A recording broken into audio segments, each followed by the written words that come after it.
नमस्ते। आज मैं शादी के गीत लेके आई हूँ।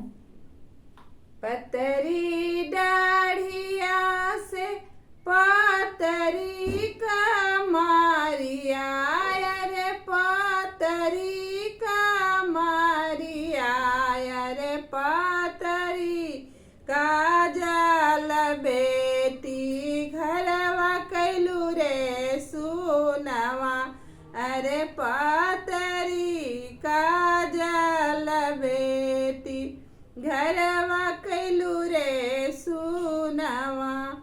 पापा तोहर रोवे बेटी जे वहीं के बेरिया, अरे जे वहीं के बेरिया, अरे कान गेलू काजल बेटी घरवा कैलू रे सुनवा, अरे कान गेलू काजल बेटी घरवा कैलू रे सुनवा।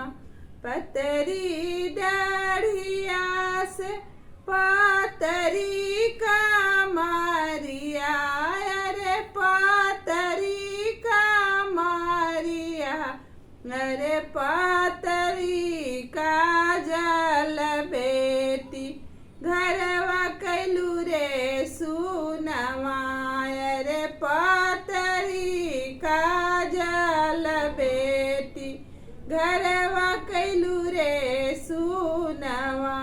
मम्मी तोहर रोवे बेटी सो वहीं के बेरिया, अरे सो वहीं के बेरिया, अरे कान गेलू दुलारी बेटी गोदिया कैलू रे सुनवा, अरे कान गेलू दुलारी बेटी गोदिया कैलू रे सुनवा।